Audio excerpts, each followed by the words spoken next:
So yesterday I wrote the client multiplayer connection phase, and I obviously ran into a bunch of brick walls. I've ran into them before. The one that wasn't apparent to me that I think I've experienced last time was I made a common multiplayer.h header file, had the same exact structures on both ends, but on Linux and Windows, according to online sources, the padding can be different, so you have to push and pop. You have to put a certain preprocessor header so the compiler figures out what it can and can't do. Meaning that it forces the compiler to have a certain light padding, so you don't get this error that I got. I guess that's the error I got, because I see the connection incoming, and I had it both on IPv6 and IPv4, and I see the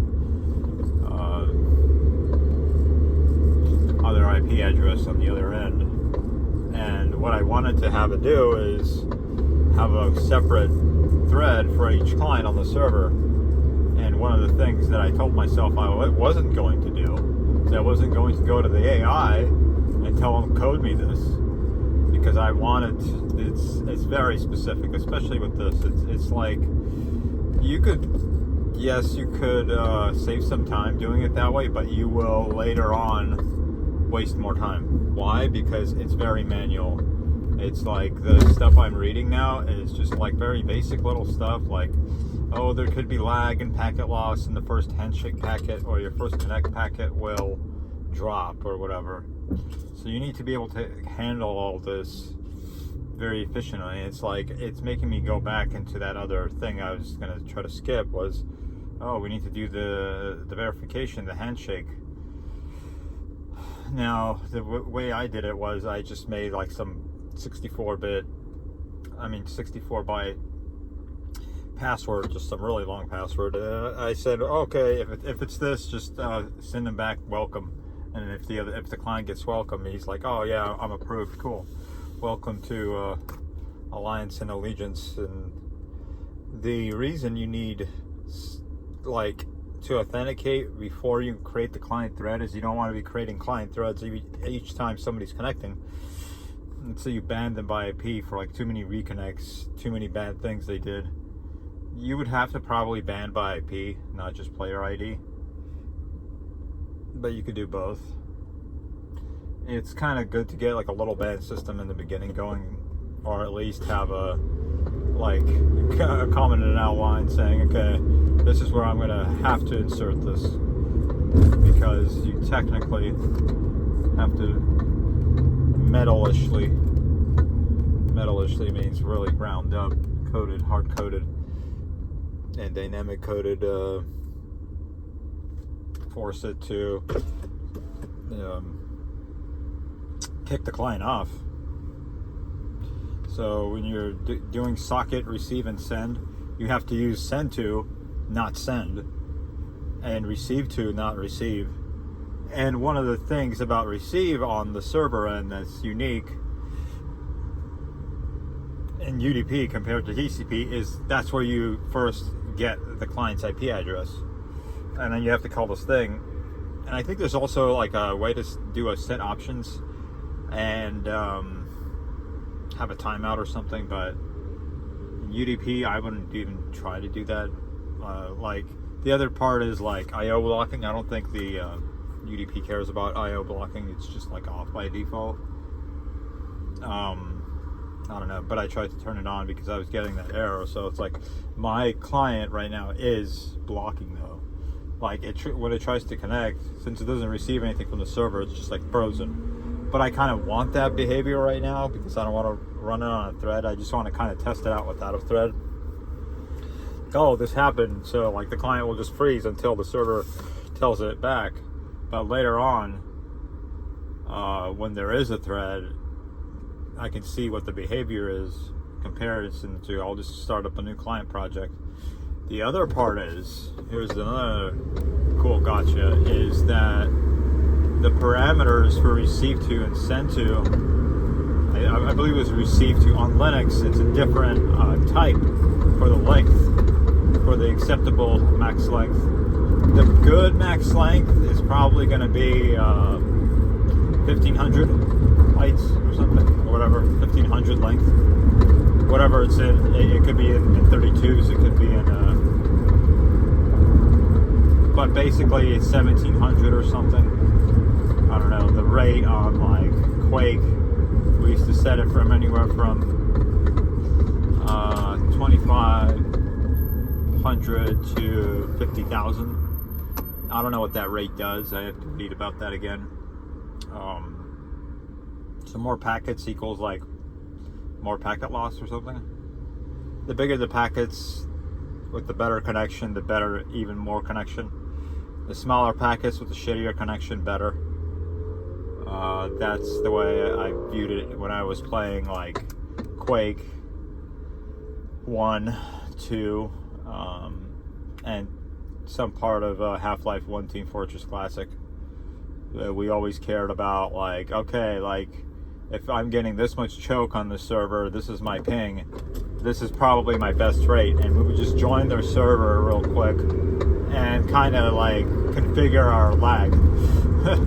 We would literally like optimize our like gameplay and then like test it out, like run around, like shoot stuff. Be like, all right, it takes me this much to see behind the corner when I strafe, see the objects, because like it's just like really crappy.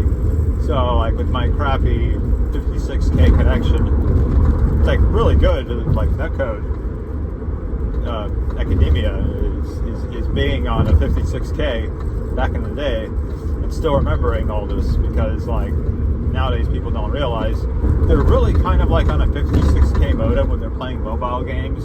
That's really a quad shotgun modem, because like when you're like at 2 bars on a 5G, you're really running like 3G, and really what 3G means is like something equivalent to like 356K at max, and 56K never really ran at max. It usually ran at 28K.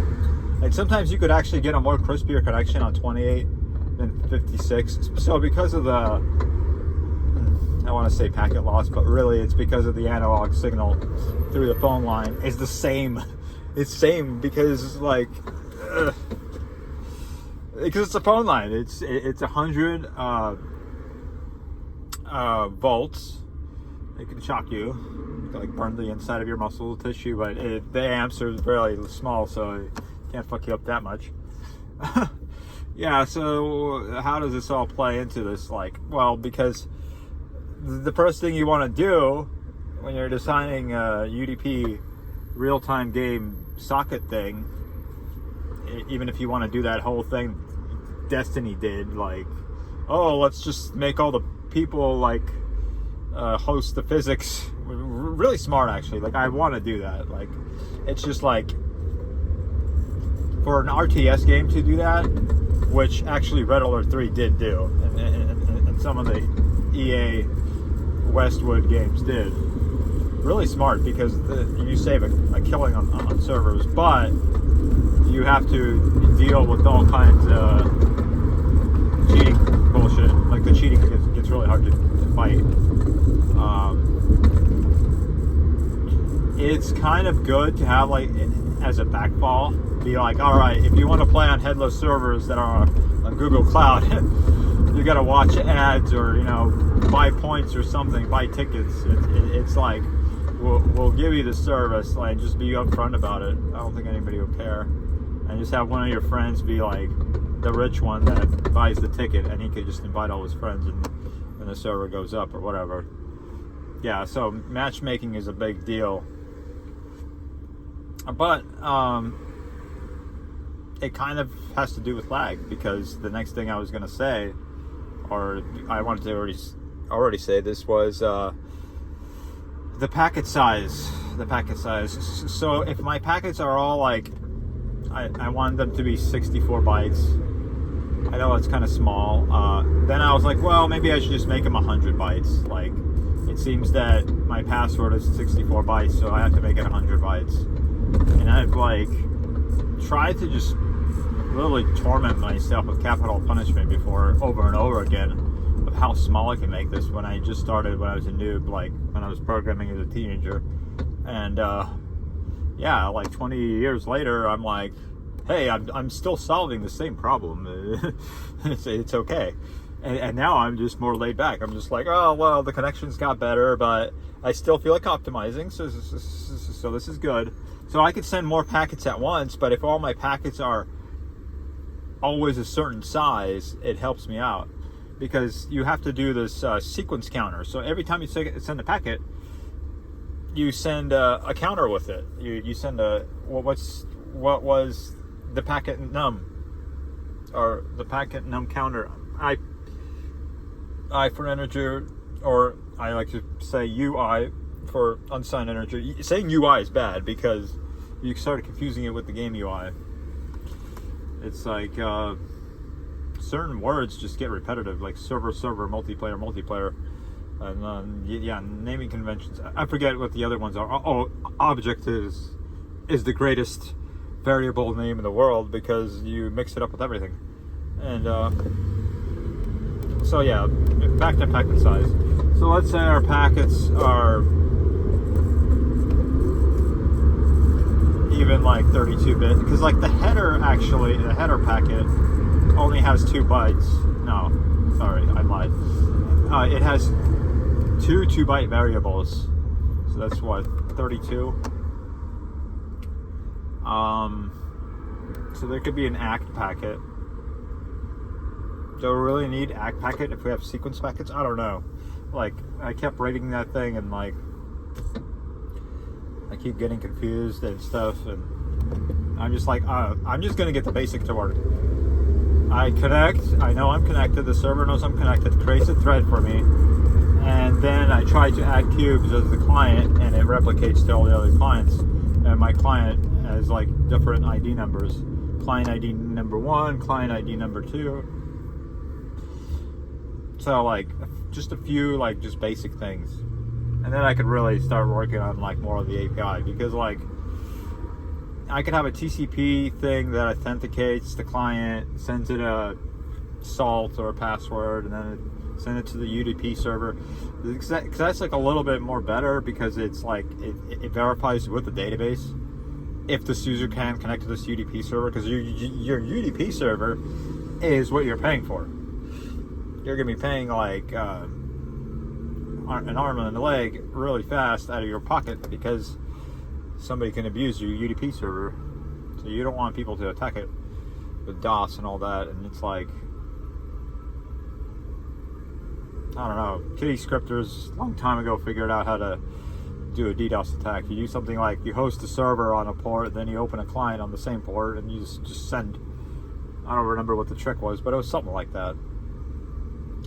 It was like on the internet. They keep taking things down like that, like so people don't just learn how to truly DDoS attack. There's 2 ways. And then you could just open a bunch of TCP, HTTP requests, and then overwhelm the server, and all kinds of stupid stuff.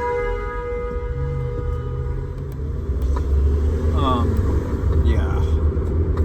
So small packets, packaging packets within a packet. We could call the small packet the packet type message, which is annoying because we're getting on to all these naming convention problems again. Yeah, so there's about like 5 packet types: request, join, game state, something about add cube, and the last one is like error, and then there was some other one. So it's good to keep it like really simple in the beginning. Don't like try to have every World of Warcraft action in there, because World of Warcraft packets are actually auto-generated by template, and Glenn Filner was talking about that, like the switch that writes the packet type logic, which I just put in, actually is template generated, which is bad and good. Good that later when you have a bunch of packets and you want to optimize with like a World of Warcraft MMO scenario, you would probably auto-generate all your packet, that things, parsing and all that. Because the thing about about it is like imagine the UDP packet like being like a radio wave. It just comes in sometimes half of it comes in. It won't half come in. Usually the whole thing will come in, but that's why you have the header, because the header tells you how long it is. And is it better to have all the packets the same size? The answer is yes. But is it possible? Not always, because you will have, I don't know, some epic mountain thing. Yeah. So yeah, a few little differences between Linux and Windows. And IOITH was deprecated in Windows. I made an update to the new one. At first I used a preprocessor, and then I was like, okay, my thing doesn't work, let me use it the correct way. Yeah, so there's a few subtle differences. Like WinSock 2 on Windows needs to initialize the state of the library. You don't need to do it on Linux. So it's kind of weird that you don't need to do it on there, but it just works. But then on Windows, it's like, okay, you can just be like receiving and sending at the same time too. Yeah, UDP like gets a little confusing because you can also use select in order to spawn another client thread with file descriptors. And it's more laggier, but it's actually faster and laggier depending on how you do it. Because if you have like, you can only have 124 clients per server, but that's like plentiful for an RTS game. But let's say somebody like spammed you, then you would be screwed. So you would have to do it the way I'm trying to do it. Spawn a thread only if you get authenticated, save the address, and it's a mapped hash. So that mapped hash will handle that client. But the other thing I'm going to have to look into a little bit more after that's done is what if you have a server that has 10 people connect from the same IP address that are behind a firewall? So that's like 10 people are having a LAN party, and this happened to us often when we were on LAN parties. What game was that? It was like Battlefield or like, no, it was one of those EA games. It was like, oh yeah, EA is Battlefield. Or something like Battlefield, where like the voice comms and stuff were just colliding with each other. Like we were hearing each other like on the same line. It was funny. Yeah, or they were working, or it would only let one of us connect because the server was just not coded right. It was like, oh, I'm going to deny you. You're coming from the same IP address. There's no unique, like, you had to do something with the ports. Like, you had to be like, all right, I want to use these ports instead. So, like, the server would know, like, oh, it's the same IP address but different ports, so it must be a different user. Yeah, so there's this, like, little hole behind the net, the firewall of sanity of LAN player. So, yeah. So I guess the server maybe have to have more ports open. I don't know. I don't think it does, but I think the clients definitely need to do like an authentication request, and then the server needs to tell them, hey, really, can you just connect to this port or something? Or every game that's shipped needs to send its own unique CD key, and it needs to send its own login credentials. And the UDP server has to have a cached map of all the login credential hashes, so it could quickly just, without using any kind of database,